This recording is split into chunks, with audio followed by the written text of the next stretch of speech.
Essa vai ser uma palestra muito estranha, mas eu acho que ao longo nós vamos nos encaixar nela, tá? Aí está, vocês estão vendo no alto desse monte, uma habitação, uma pequena cidadezinha. É aí que nós começamos. O que isso significa? Eu quero mostrar para vocês com isso que é aí que nós moramos. Nós estamos no andar de cima, somos seres privilegiados aqui no planeta, né? Aqui em cima nós temos tudo que nós precisamos. Temos biblioteca, temos nosso lazer, temos espaço para jogos, temos também nosso tempo para uma série de coisas. E nós estamos aí no alto, nós moramos, digamos assim, no alto, no andar de cima. E do alto nós contemplamos essa paisagem vastíssima que vocês estão vendo. Essa paisagem quase que inacessível, vertiginosa. E aí nós olhamos para isso aí e vemos essa vastidão de um mundo desconhecido, um mundo inteiramente diferente de onde nós estamos. E a gente olha para baixo com um certo receio aí, essa vastidão, né, que impõe um certo medo ou angústia. Isso tudo é o que eu vou chamar aqui de o id. O id não é somente uma vastidão de um inconsciente humano, não, ele é tudo, ele é a natureza inteira, é tudo. Está para trás, tudo aquilo que nós não acessamos, mas que, no entanto, nós dependemos disso tudo. É isso tudo que nos dá oxigênio, ar, uma série de coisas que nós realmente vivemos em função disso. Há momentos em que a gente quer olhar para baixo. Lá de cima a gente olha para baixo, para essa vastidão, e a gente pergunta, o que é isso? Essa palavra isso é id, em latim. O isso, ou seja, o que é isso? Aquela coisa desconhecida, né? Aquele algo que o Hegel falava. Isso tudo é essa vastidão imensa, né? E quando a gente faz essa pergunta, nós estamos perguntando a nós mesmos, ou seja, de onde eu venho? O que é isso? Pois bem, e aí nós vamos efetuar agora essa descida. Esse mundo vastíssimo que está aí é o mundo em que nós evoluímos. Nós chegamos até aqui, construímos aquela casa lá em cima. Não foi por acaso, não fizemos isso assim do nada, né? Todo esse material, todo esse conhecimento, essa informação, essa coisa foi se acumulando até chegar no ponto onde estamos. Então, essa vastidão toda é o período cambriano, começou no Cambriano, há 560 milhões de anos. Antes disso, a vida que surgiu há 4 bilhões de anos, ela sofreu várias extensões, porque a vida nunca foi perfeita, nem a vida atual aqui no planeta. Várias extinções aconteceram porque o material genético não era adequado. E a grande extinção houve no período pré-cambriano, onde 99,99% de todas as espécies, seres vivos que existiam, todas as espécies, desapareceram. Simplesmente porque não conseguiram sobreviver. Variantes do código genético, alguns códons e alguns tipos de aminoácidos naquele conjunto que existia, né, eles conseguiram passar por um gargalo, porque oferecia uma possibilidade de sobrevivência melhor. E esse gargalo produziu os seres que surgiram no período cambriano. E a vida pluricelular, os metazoários, tornou-se possível. Surgiram então os invertebrados, começaram a nadar por ali, coisa e tal. E o primeiro esboço de sistema nervoso começou ali com, provavelmente, seres semelhantes às hidras de hoje, seres minúsculos, pequenininhos, cujo sistema nervoso é nada mais, nada menos que uma rede difusa de neurônios que possibilitou esses metazoários, ou seja, seres dotados de muitas células, conseguirem se organizar e sobreviver. A hidra, ela se diferencia, é um tubo com alguns tentáculos e uma cavidade oral. Na verdade, é um sistema digestivo, né? A maior parte desses invertebrados são sistemas digestivos ambulantes. E aquela rede difusa faz com que os tentáculos, ao tocar em algo gelatinoso, elas imediatamente se curvam como reflexo até a cavidade oral E aí a cavidade oral se fecha sobre esse pequeno inseto, e engole ele, digere, e assim as hidras sobreviveram, graças a esse tipo de organização. E são tão primitivos que não tem, como não tem ainda um sistemas diferenciados, elas se reproduzem por brotos. De repente surge um broto, uma espécie de tumor em qualquer parte do corpo delas, e aquilo se transforma numa outra hidra, que depois se separa e sai por aí fazendo essas coisas. E aí que nós viemos. Isso evoluiu, foi evoluindo, porque o sistema nervoso começou a nos libertar da tirania dos genes. Enquanto os genes levam milhares de anos, centenas de anos, para experimentar mutações de seleção natural e assim produzir uma adaptação melhor, o sistema nervoso permite que essas adaptações se deem em tempo rápido, em tempo atual. Então, por exemplo, esses metazoários primitivíssimos, né, eles escapavam de presas, ou buscavam presas, buscavam luz, sabiam onde estava o alimento, aquela coisa toda, simplesmente por esses automatismos dessas formações primitivas, excitáveis, que pelo simples fato de modificar a estrutura do animal, fazendo ele se curvar, fazendo seus tentáculos se dirigirem para a boca por reflexo, se arrastar, nadar, etc., isso tornou possível a vida em formas mais complexas. Ou seja, isso tudo é esse mundo contemplado aí de cima. Ora, essa coisa foi evoluindo e, por exemplo, vieram os répteis há 330 milhões de anos, as aves, e há 120 milhões de anos surgiram pequenos serizinhos que são os precursores dos símios, os primeiros símios, pequenos macacos que ficavam por aí, etc., já com o sistema nervoso bem organizado, porque notem que agora, com os mamíferos e as aves, né, já os répteis também, começa a haver uma formação telencefálica, ou seja, o sistema nervoso começa a sair de uma fase difusa, passa para uma fase segmentada nos invertebrados, e depois ele vai se concentrando o seu sistema de processamento no polo, justamente no polo onde estão os olhos, a boca, os órgãos sensoriais, né, que são parte desse cérebro que servem para a sobrevivência do animal. Ou seja, captação de informação do meio, seu processamento e toda uma reação chamada comportamental que faz com que esses animais busquem alimento, saiam por aí fugindo, ou buscando preso, ou buscando abrigo, essa coisa. Tudo isso de forma automática, naturalmente, surge pela interação desses sistemas de redes excitáveis com o organismo. Isso chegamos aos mamíferos, que já são, o sistema nervoso já está bem evoluído. E esses mamíferos, nós temos no polo os símios, que começam aí mais ou menos a aparecer, mais ou menos por essa época, 120 milhões de anos. E há 18 milhões de anos surgem os grandes símios, que são os precursores dos gorilas, dos chimpanzés, né, dos orangotangos. Eles surgem há 18 milhões de anos, uma variedade muito grande que vai desaparecendo, evoluindo. E esses grandes símios, né, esses primatas, que são aqueles macacos sem rabo, né, já com um certo grau de organização, inclusive social, esses animais, esses primatas, eles são muito poucos em relação à grande variedade que existia. Ora, há 300 mil anos surge o nosso antepassado. Ou seja, aquilo que viria se conformar como Homo sapiens é muito recente, tem apenas 300 mil anos. E nós, provavelmente, quando a gente fala o Homo sapiens, nós estamos falando de seres que já têm um esboço de consciência, já têm linguagem, consciência, já têm uma certa introspecção, uma base lógica que depende da linguagem, não do pensamento puro, mas da linguagem, e organização, né? Tecnologia, essa coisa toda. Ora, esse ser consciente é uma questão muito, ou seja, esse ser em que já há uma cultura, né? Em que já se elabora uma cultura, é ainda mais recente, talvez menos de 100 mil anos, talvez 60 mil anos.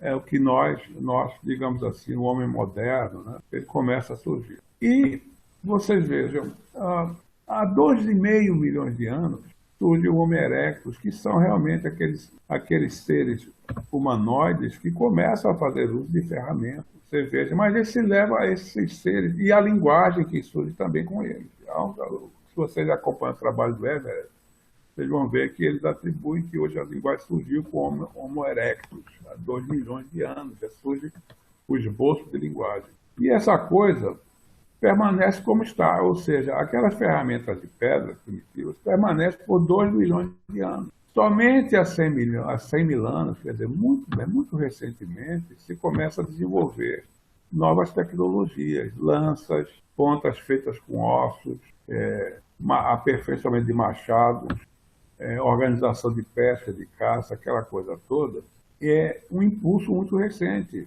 E há 19 mil anos, aproximadamente, já começa a surgir a agricultura, ou seja, as pessoas, caçadores, coletores, começam alguns grupos a se estabelecer em terras para a formação, criação e domesticação de animais de rebanho, e o cultivo, essa coisa toda. E essa coisa vai desenvolvendo. Então, os seres humanos, que até então eram muito raros, quer dizer, todos os seres humanoides que existiram, se extinguiram porque sempre estiveram à beira da extinção. Eles não tinham cultura para poder preservar a sua espécie tão frágil. Nós somos seres muito frágeis se a gente compara com os outros seres da natureza.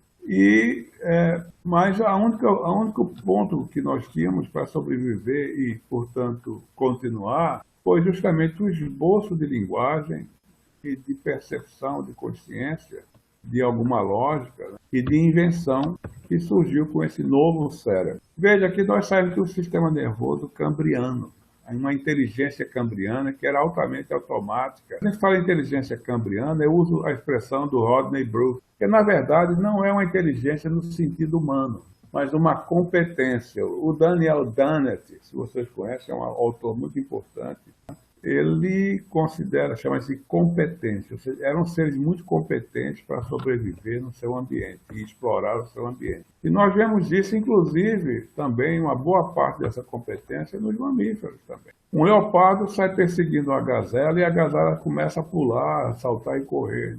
O leopardo não sabe o que está fazendo, nem a gazela. E agora nós vamos examinar uma coisa interessante aqui.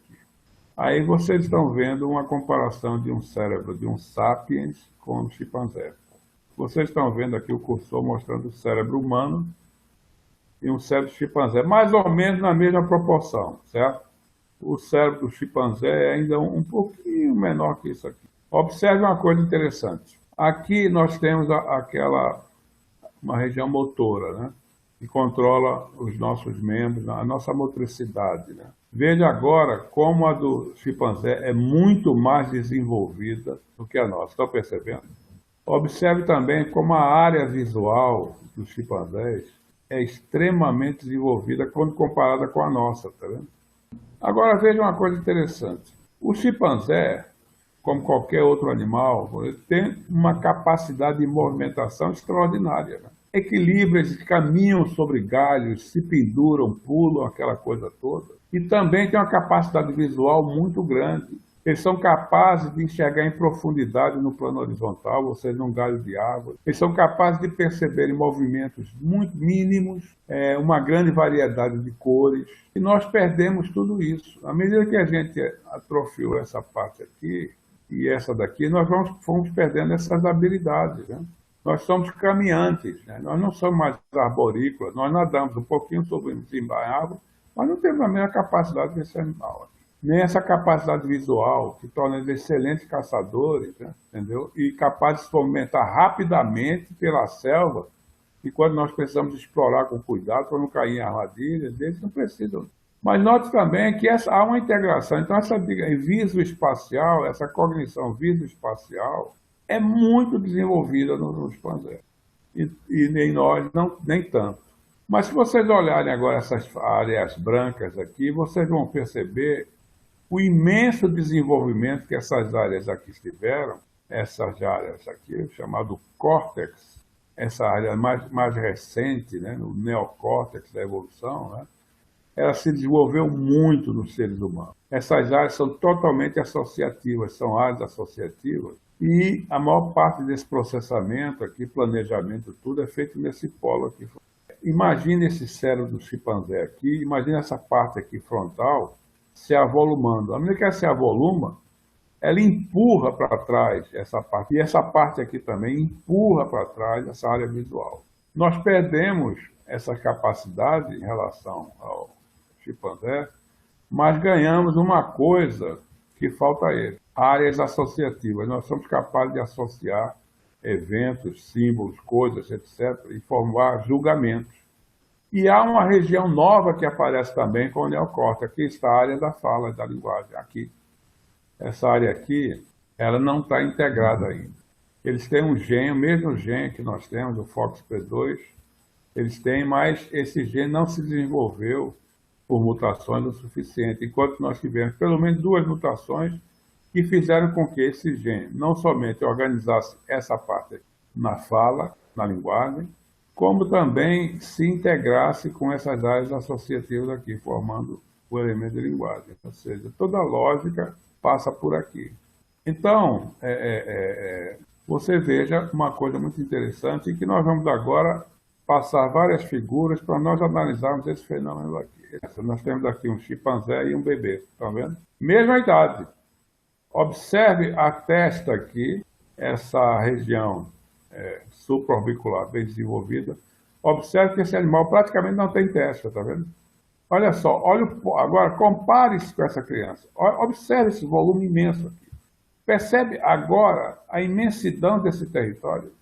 Esse chimpanzé não vai além dos 3 anos, do equivalente, assim, em termos de habilidades cognitivas, de uma criança de 2 ou 3 anos. Ele não passa dele. Ele não consegue, rapaz, aprender mais nada a partir daqui. Mas essa criança vai prosseguir seu desenvolvimento. Enquanto esse chimpanzé, em 3 meses, está completo, ou seja, ele já sai por aí pulando, carro, etc., tudo, esse bebê vai levar ainda mais 10 anos, 12 anos, para poder ter um grau a capacidade para fazer parte da sociedade humana. Aqui está todo um território que vai ser preenchido e que exige esse preenchimento. Mesmo que essa criança não tenha uma educação, ela vai buscar de alguma forma, a partir da observação e da lógica, que está aqui já.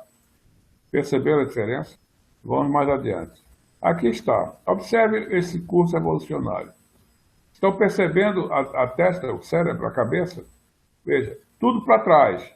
Tudo para trás, nariz para frente, nariz para frente. À medida que vai se evoluindo, o nariz e a testa vão aparecendo, a testa, até que ela aparece plenamente no Sapiens. Veja que ela empurra o nariz para baixo. Todos os animais, todas as feras, o nariz ainda está para frente, porque a testa está jogada para trás. O cérebro occipital está mais desenvolvido aqui. E à medida que isso acontece, ele vai empurrando também a postura. Isso não é somente uma coisa do cérebro, não. Ele vai empurrando tudo. Não somente a desenvolver essa região, e à medida que essa região desenvolve, ela empurra também o corpo para a posição ereta. Aqui vocês estão vendo essa função. Aqui está o Homo erectus. Esse já é o nosso mais primitivo antepassado, há 2,5 milhões de anos. Ele já tem uma postura ereta, já tem um desenvolvimento típico de seres que andam de pé. E este nosso amigo aqui cria a linguagem, aparece aqui a linguagem. Não está aqui nem aqui, mas já começa a aparecer aqui. Ele já aparece a esboçar comunicação. Vamos voltar a ele posteriormente, e depois nós temos no Neandertal, já mais recente. Observe a postura, observe já aqui a cabeça, observe a cabeça, está vendo? E nós aqui, há 300 mil anos, surge o protótipo do Sapiens. Vamos ver mais coisas aqui. Aqui está a nossa família. Nós aqui, estamos aqui, junto com nossos antepassados aqui, humanoides. O paraíso não tinha somente uma pessoa, não, tinha vários tipos de gente lá. Tudo humanoide, ou seja, o paraíso era muito povoado. E aí estamos nós aqui, nesse momento, né, que vai de cerca de 1 milhão de anos atrás, 500 mil anos atrás. Aqui vocês estão vendo o Édipo, o pai da horda. Esse pai da horda, e aí eu vou mexer com vocês agora, esse Édipo é o Homo erectus. Ele funda a horda, cria a horda, uma organização muito primitiva de vida, em que você não tem ainda os tabus ainda formados, aquela coisa toda. Então, esse indivíduo elegante aqui, na verdade, era aquele nosso, o Homo erectus, nosso Édipo. Quando surgem os Neandertais, bem depois, há uma coisa muito interessante. O Neandertal, ao contrário do Erectus, o Neandertal começa a enterrar os seus mortos. Veja como é semelhante à tragédia de Antígona. Eles enterravam seus mortos com todo carinho. Você veja, por exemplo, tumbas de crianças neandertais cercadas de coisinhas ali, conchinhas, tudo, como se fosse um carinho muito grande para aquela criança. E uma coisa muito interessante nos neandertais é que eles cuidam dos feridos. Os neandertais não tinham o nosso desenvolvimento mental. E provavelmente essa cultura muito primitiva deles não conseguiu sobreviver à cultura humana e sucumbiu, desapareceu. Eles caçavam mamutes, grandes mamíferos, com pequenas lanças curtas, do tamanho de um cacete, uma coisa, com a queda na ponta. E para se aproximar daqueles animais imensos, violentos, e aquele grupo grande de neandertais que tinha que ferir o animal, todo mundo feria o animal, até matar ele e tirar a carne. Ora, muitos morriam e se feriam aí. E veja que coisa interessante, eles não procuravam animal de pequeno porte. Eles só caçavam, eles não tinham essa inteligência ainda, percebem? Essa capacidade. Eles caçavam em grandes grupos, tinham que se aproximar para poder enfiar aquele espeto no animal. Imagina um mamute enorme, tinha que ter uns 20, 30 pessoas cercando o bicho, espetando ele o tempo todo, para o animal ficar ferido e eles conseguirem matar. E nessa brincadeira, o mamute matava e feria muita gente. Veja que coisa interessante. Os sapiens usavam lanças muito leves, longas, e lançadores. Eles lançavam aquela lança e matavam os animais à distância, portanto eles se preservavam. Os neandertais não tinham essa capacidade de perceber isso, eles não assimilavam isso, entenderam? Eles não tinham o espírito de inovação. Outra coisa interessante dos neandertais é que se descobrem ossos de animais, assim, tudo no canto, e eles nunca aproveitaram aqueles ossos para preparar ferramentas, pontas de lanças e outras coisas, como os sapiens faziam. Então percebam que há uma inteligência muito melhor que a do chimpanzé, mas que não se equipara à humana. Então eles não tinham uma cultura ainda, como nós tivemos. E esses seres não conseguiram conviver conosco. E provavelmente sucumbiram exatamente sob a cultura dos sapiens que estavam ali se desenvolvendo. Mas voltando à questão, o Neandertal tinha muitos sentimentos. Eles enterravam seus mortos, cuidavam dos seus feridos. Outra coisa muito interessante, eles conheciam a música. Existem flautas fabricadas por neandertais. Há, portanto, emoção aí, muita emoção e muito sentimento. E essas coisas, quando você juntam, mostra que eles eram muito religiosos. Os neandertais tinham uma religião inerente, eles contemplavam o universo, eles sentiam aquela epifania, que eles não entendiam muito bem, mas sentiam um peso, uma espécie de poder, né? E essa religiosidade está muito viva, muito presente, é que você depreende dessas coisas. Por isso eu identifico, assim, em termos psicanalíticos, né, o Neandertais da Antígona. Vamos voltar mais uma vez e martelar de novo aquelas nossas... Agora vamos voltar ao nosso Sapiens. Olha o crânio do Sapiens, olha o crânio do chimpanzé. Estão percebendo a diferença?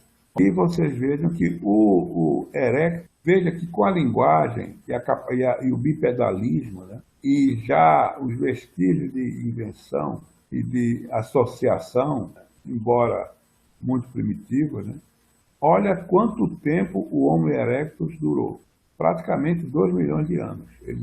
O Neandertal aparece aqui somente, dura muito pouco, tá vendo?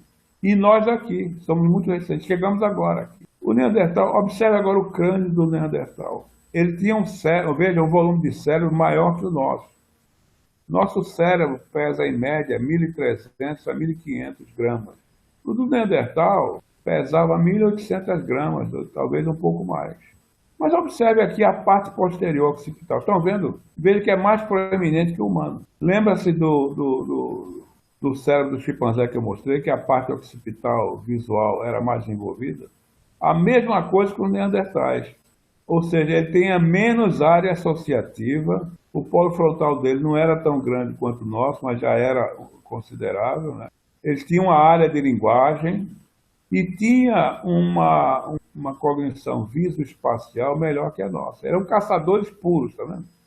Então veja como a linguagem permitiu ao Erectus durar tanto, né? E depois se diferenciar através de migração, né? Para fora da África e Europa, no Neandertal, que é europeu, e o Sapiens, que vem depois da África e povoa praticamente tudo, estabelece a linguagem, a cultura e aí domina tudo. De onde vem esse domínio? Vamos fazer um parênteses aqui e comparar esses esqueletos.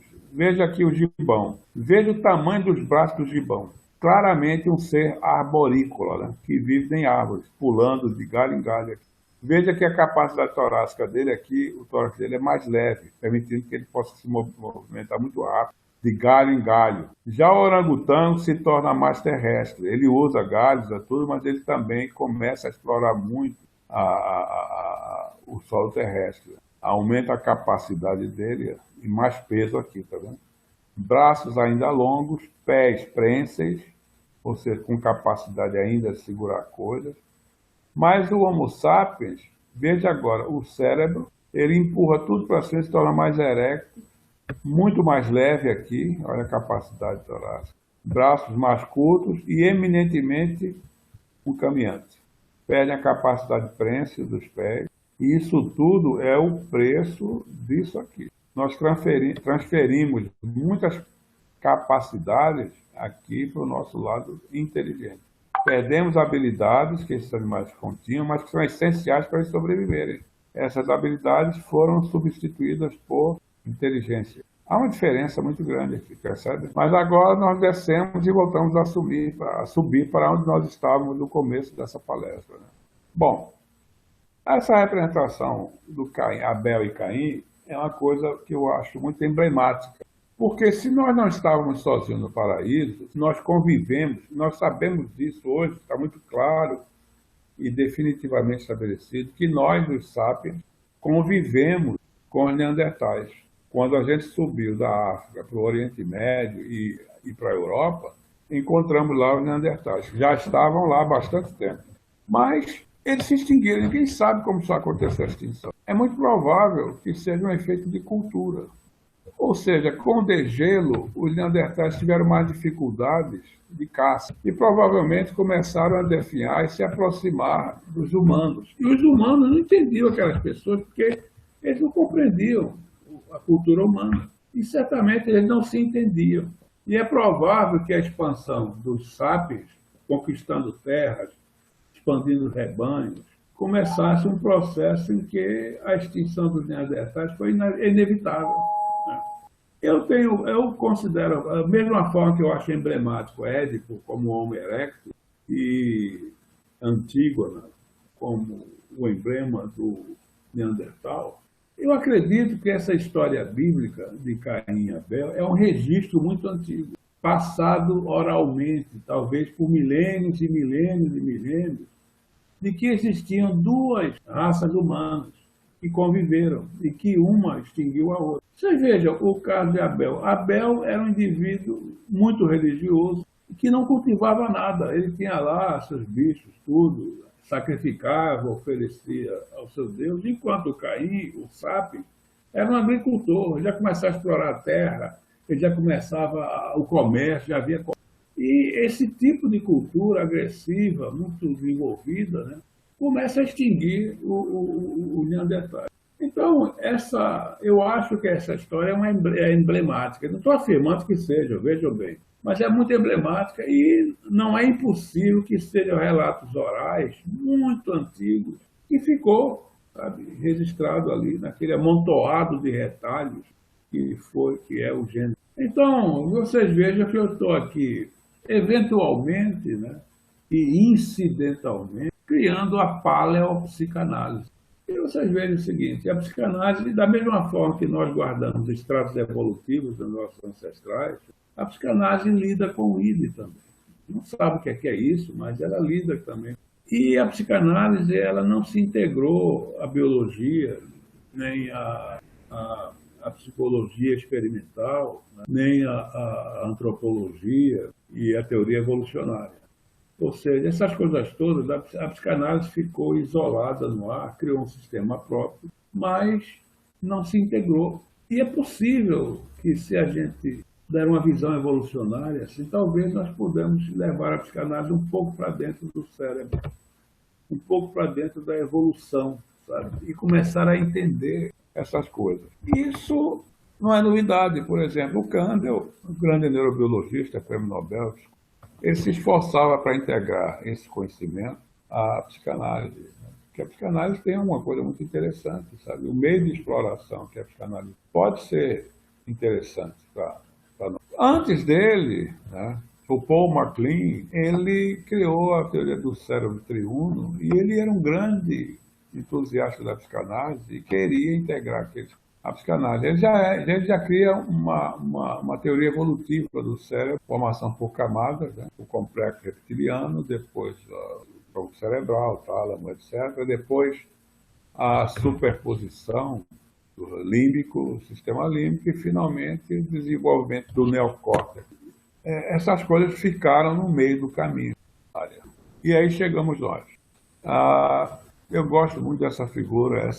Quem assistiu Guerra dos Tronos vai reconhecer aqui nessa mulher a Daenerys Targaryen, a heroína da série.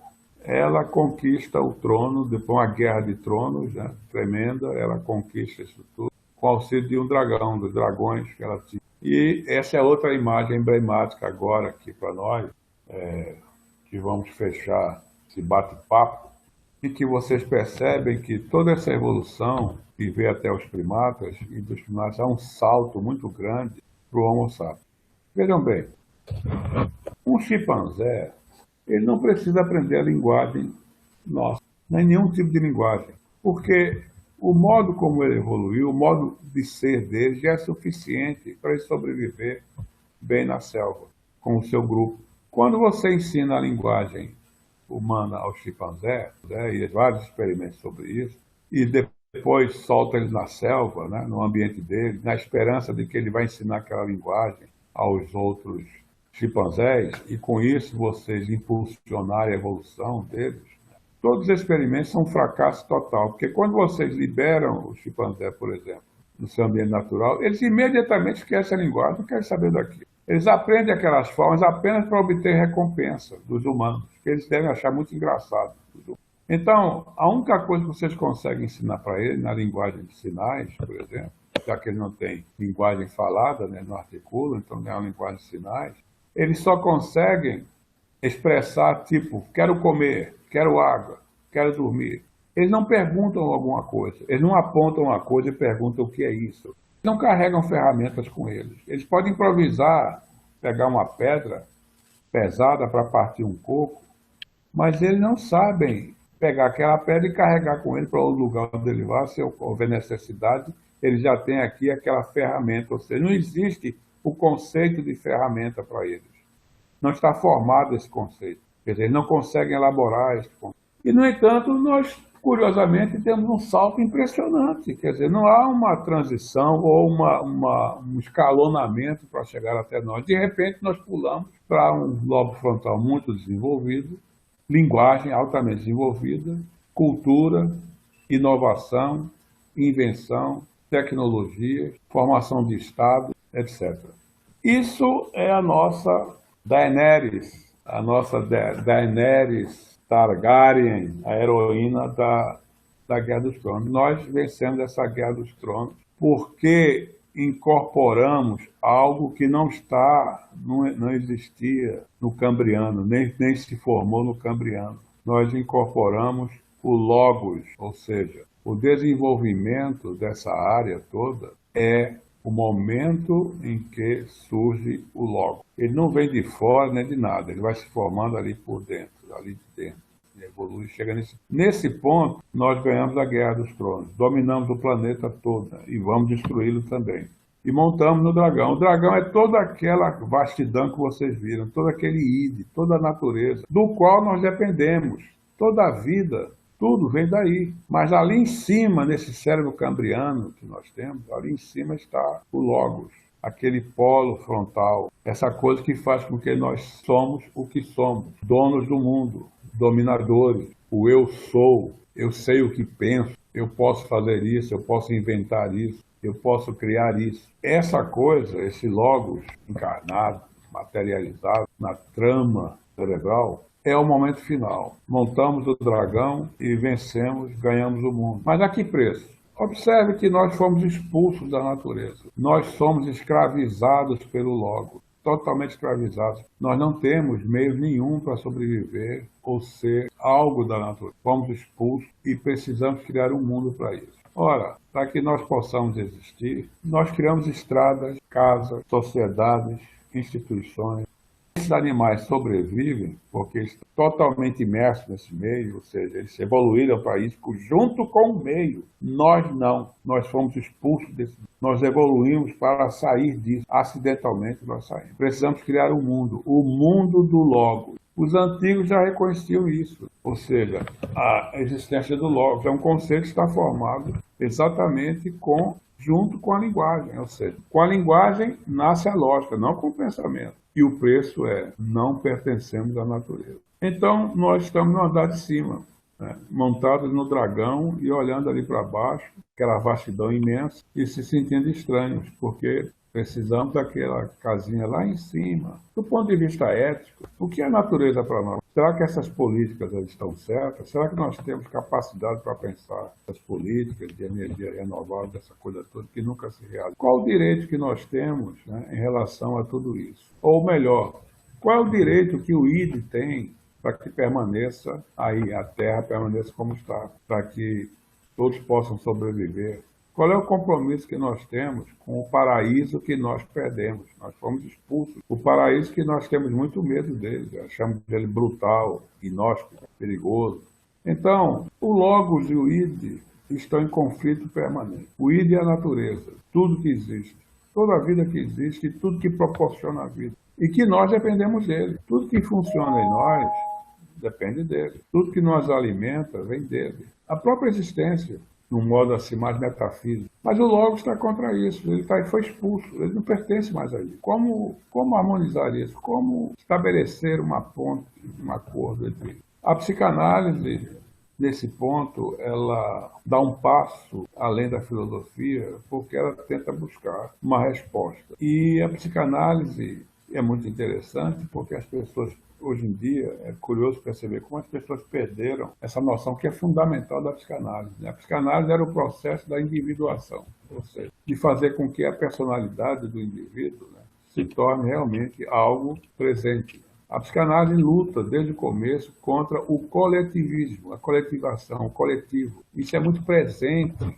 na origem da psicanálise. Ou seja, enquanto o primitivo, o ser primitivo, ele não tem uma identidade própria, ele é o que pensa o coletivo e é obrigado a pensar coletivamente. E quando esse indivíduo, por força do Logos, tenta ser diferente, tenta questionar o seu grupo, tenta questionar a horda, ele é imediatamente punido. Ou seja, ou ele morre, ou ele é condenado por alguma coisa, por descumprir um tabu, ou ele é considerado doente e o xamã da tribo vai tentar recuperar a espiritualidade coletiva desse indivíduo, através daqueles vídeos, contando histórias, daquela coisa toda, até reintegrar ele ao pensamento coletivo indiferenciado. E todo aquele que tenta se sobrepor, tenta ser ele mesmo, ou seja, tenta se individuar, ou seja, aquele que o Logos está continuamente empurrando e sendo continuamente reprimido, continuamente empurrando, ele se torna um neurótico no seu grupo. A neurose,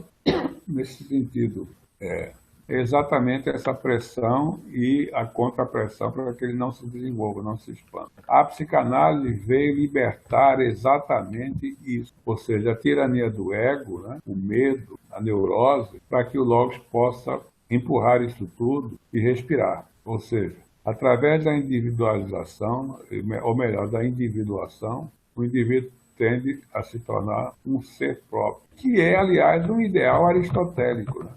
Aristóteles pregava exatamente isso. O conhecimento não é de todos, não. Procure você mesmo se cuidar, se curar e aprender, porque tudo depende de você. Quanto mais gente atingir esse estado, melhor para todos. Ou seja, A sociedade melhor, né, o Geist, talvez, do Hegel, seria esse momento que todos se individualizam e todos então se encontram no Logos. Ou seja, o Logos está querendo se manifestar, ele está presente, mas a gente não deixa. E hoje em dia há um movimento muito forte para impedir essa individuação, ou seja, que a individuação, acho que todo mundo tem a oportunidade de se individuar e se encontrar na plenitude desse logo. Hoje em dia a gente vê muito essa questão de coletivação, não pode pensar, tem que pensar como todo, como pensa a tribo. Nós estamos regredindo, ou seja, todo aquele ideal da filosofia e da psicanálise está sendo destruído e demolido e substituído por ideias vazias, mentirosas, digamos assim, os fake news filosóficos e psicanalistas. Por isso é muito importante a gente reencontrar a psicanálise, a filosofia e o direito, porque o direito, tá, é uma coisa que a gente tem que prestar bastante atenção, porque ele faz parte da filosofia, ele surge dentro da filosofia. A primeira manifestação do homem social é o direito, as leis naturais, né? E o que regra justamente a sociedade. Entendeu? As mais primitivas tinham suas regras. E essa coisa toda, como é que isso vai se reunir novamente para dar ao homem a sua liberdade? Ou seja, o compromisso com a filosofia, com a psicanálise, com o direito, é a liberdade do indivíduo. E indo mais ainda, dentro da filosofia do Logos, é a liberdade do Logos, porque é no Logos pleno que nós nos entendemos, que nós nos encontramos. A evolução não é somente biológica, ela é cultural também. Ou seja, o ser humano, quando se formou, quando ele se tornou humano, sapiens, imediatamente iniciou uma paralela e junta e conjuntamente à evolução, a evolução cultural. Isso é um fato inegável. Nós estamos evoluindo culturalmente, porque isso é um lenitivo do nosso cérebro, dessa parte do logos, é inerente. Então, é impossível parar ou evoluir. Só é possível deter isso aí à custa de muita angústia. E a angústia é a própria necessidade do logos expandir. Ou seja, a necessidade da individuação, a necessidade do progresso individual. Sempre que algo, vocês sabem disso, da psicanálise, toda vez que um processo é reprimido, toda vez que um processo não se completa, ele se manifesta como angústia, muita angústia. E essa angústia está aumentando muito, né? Eu não quero entrar aqui muito nessa coisa, porque vai acabar virando coisa, mas eu estou dizendo que a responsabilidade nossa, de nós, estou falando de psicanalistas, eu não estou falando de psicólogos nem psiquiatras, porque é um ramo mais operativo, né? Assim como o advogado é um ramo também mais operativo. Eu estou falando de filosofia, psicanálise e direito, tá? Ou seja, a liberdade do logos, a individuação, a liberdade do indivíduo se tornar ele mesmo uma pessoa no sentido da palavra. Eu vou abrir espaço primeiro para o pessoal falar e no fim eu faço uma consideração, mas já adianto que assim eu me identifiquei com tudo que foi falado e eu gostaria de pôr algumas questões também. Diego, gostaria de abrir para você falar alguma coisa. Não, eu achei interessante no início, eu entendi perfeitamente sua contextualização. Inclusive, eu mesmo na filosofia, eu só consegui me aprofundar e resolver muitos problemas filosóficos quando eu me tornei também evolucionista, no sentido, igual o professor está apresentando aí. Não uma teoria de que quer ser, né, antirreligiosa, não, mas para mostrar o processo natural e, ao mesmo tempo, o processo natural é mais misterioso do que essa artificialização que o pessoal tenta, às vezes, contar na filosofia e na religião. Porque, às vezes, também a filosofia coloca o ser humano como um pensamento e aquilo fica tão, assim, abstrato e sem uma contextualização e sem uma história que parece que, sei lá, né? E aí vem uns processos naturais, assim, de um cientificismo que acaba igualando o homem a um simples componente material, mas não percebe o mistério. Então eu concordo muito com o professor.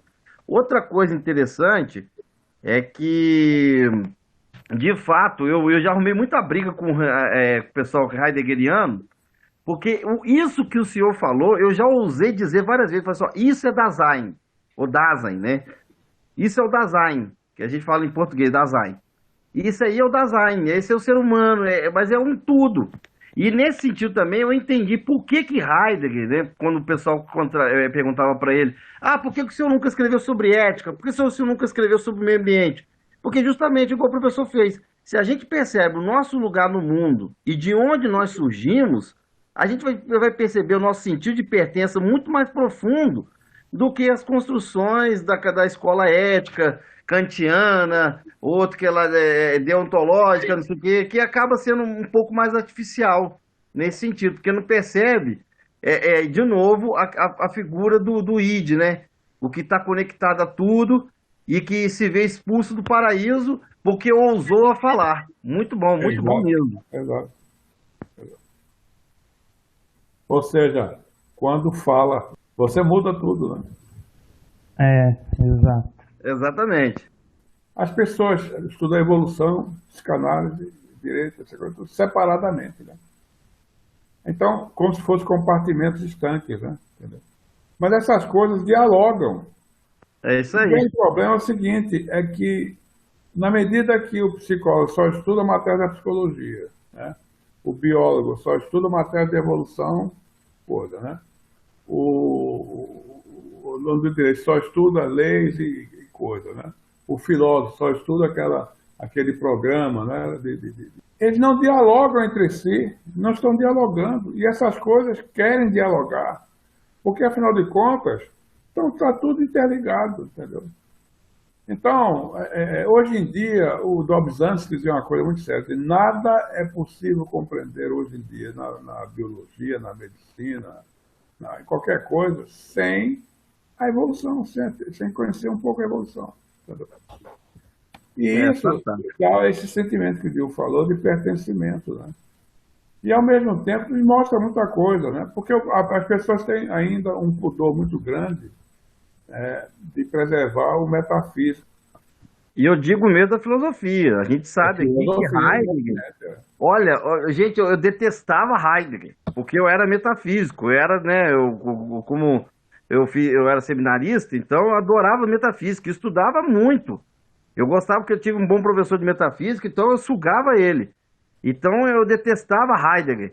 Mas aí, e a primeira vez que eu ouvi Heidegger falando do fim da filosofia, eu achei aquilo ultraje.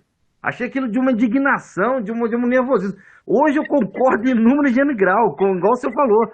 Há um risco sim do fim da filosofia se Muito transformar, sério, muito sério. da filosofia se transformar como aconteceu com a astrologia, É. entendeu? Caminhar por esse caminho, ir por esse caminho, de chegar num fim e acabar acontecendo isso aí. Hoje eu entendo perfeitamente quando ele fala do fim da filosofia. Mas eu acho que a Aline está querendo falar, Aline, né? A Aline levantou a mão. Oi, então, eu gostaria de falar assim, que a importância desse percurso teórico que você fez, porque na psicologia, principalmente aqui no Brasil, onde a psicanálise é muito forte, a psicologia tomou um rumo de que é só subjetivo, de que é algo totalmente subjetivo. Não considera os fatores cognitivos, não considera os fatores de evolução. Ela se tornou algo como se fosse psicologia da alma, digamos assim.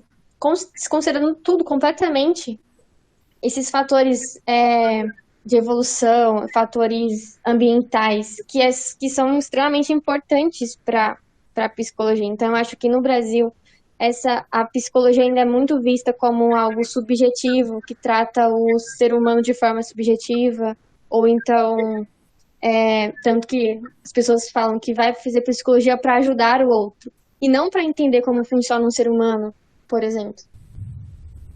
Então a bola está com a Alan. Queria fazer alguns apontamentos assim da apresentação. Um deles é a análise que você colocou lá do cérebro de um chimpanzé, né, e o do homem, né? Colocou lá os dois telencéfalos. Geralmente, quando se apresenta algumas análises, fala muito sobre o volume cerebral. E você fez uma análise das partes, comparativa. E eu achei isso fantástico, porque eu nunca tinha parado para pensar em fazer esse tipo de estudo comparativo. E é muito elucidativo, né? Porque você fez lá o comparativo daquelas estruturas, né? E mostrou claramente, né, que a região, por exemplo, da linguagem lá, do lobo temporal no homem é muito maior do que no chimpanzé. Então é muito legal isso. E, assim, uma coisa que eu venho muito pensando é essa parte de integração, né, entre a psicanálise e a neurociências. É algo que aqui no Brasil não acontece muito. Eu diria que também fora até. Apesar de ter um Kandel aí que descobriu os mecanismos bioquímicos da memória, ele incentiva muito isso, né? Tem até alguns trabalhos sobre ressonância magnética, psicoterapia psicanalítica, que ele organizou alguns livros muito interessantes, mas ainda assim parece que o pessoal não se motiva. Apesar de eu olhar e falar assim, meu Deus, que fantástico essa área, né? De você conseguir encontrar esses processos que a psicanálise fala, né? Os mecanismos de defesa e tal, que é basicamente o sonho do Luria, né, da época. O Luria ele foi um psicanalista, traduziu a obra do Freud para o russo, montou uma sociedade de psicanálise, e quando ele foi criar a neuropsicologia, ele tinha basicamente esse intuito. Mas é óbvio que ele não conseguiu demonstrar na época, né, porque com as ferramentas que ele tinha ali a dispor, ele não teve essa possibilidade. Hoje é possível, né, isso é uma coisa que eu queria colocar, assim, né? Eu acho que falta muito aqui no Brasil a gente olhar um pouco para isso, né? Fazer uma psicanálise encorpada, né? Incorporada, assim, quer dizer, eu acho que isso é... Porque, querendo ou não, a psicanálise, ela conseguiu, né, trazer muitas ideias da filosofia que, de certa forma, dissecava o homem, né? Por exemplo, o poder inconsciente, que, assim, é manifesto, né? Você está na clínica, você percebe. E conseguiu trazer para o campo clínico, né? Principalmente para a psiquiatria, para a compreensão das psicopatologias, e você conseguir, tipo, mostrar isso, né, nas suas bases neurais, seria um grande avanço. Algo que a gente não, por conta dessa fragmentação do conhecimento, né, como você falou, né, são caixinhas muito distantes. Você fechou com ouro o nosso seminário esse semestre, é o último seminário, e assim, foi muito rico para mim mesmo, de verdade. Bom, eu acho que você expressou muito o que é o contemporâneo, né, a fragmentação do conhecimento, sendo que a natureza do conhecimento é justamente integrar, né? Eu acho que falta muito na nossa formação a gente entender que qualquer teoria surgiu de múltiplas teorias. Sim. Muito dificilmente um Karl Jaspers ele apareceria se ele não tivesse um conhecimento múltiplo. Muito dificilmente aparecia um Freud se ele não tivesse conhecimento múltiplo. E Jung, e etc, etc, etc. Então falta a gente entender isso. Esse é um assunto que a gente só tem a oportunidade de falar ele quando é um grupo pequeno, né, que nós temos mais intimidade, a gente dialoga melhor, né? Então eu agradeço a vocês, né, e muito obrigado e obrigado ao Alan pelo convite. Obrigado, mestre. Um abraço. Muito obrigada, boa noite. Boa noite a todos.